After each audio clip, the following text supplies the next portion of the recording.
Pomenula si 3 faze između poena. Jel možeš to malo da nam objasniš? Po ITF-u postoji 4 faze. A to su sledeće 5.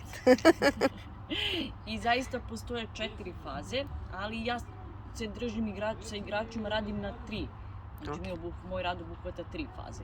Zato što je prva faza ona reakcija. Čim se poen završio, ako je poen osvojen, onda ide pesnica ili to, ili neka reakcija, ako je nešto negativno, opet, ako je izgubio poen, opet neka negativna reakcija i to u početku, kad počinjem da igram sa igračima, ne diramo tu prvu fazu, jer je važnije da se iskontrolišu naredne 3 faze, nego ta prva, jer je ona najteža, to posle igrač već pravi profil sebe, izgrađuje kao karakter svoj izgrađuje, pa će polako i to da prosto napravi onako kako on želi da to izgleda na terenu.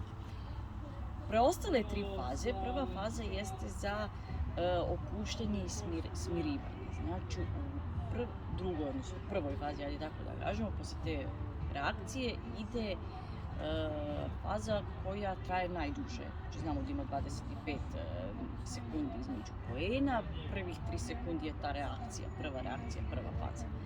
Druga faza traje najduže od 6 pa čak do 18 sekundi.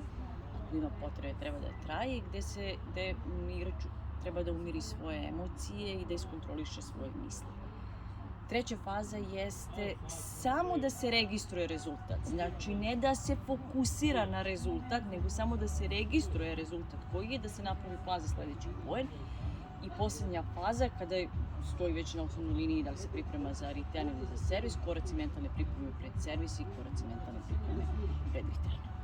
Tako da, kada igrač sklopi sve te faze, on zapravo rešava problem svojih emocije, jel tako, stavi ih pod kontrolu, zna šta treba da uradi, fokusiran je na igru i na plan igre i potpuno i fizički i mentalno pripremljen za sam početak poena, odnosno servis ili return.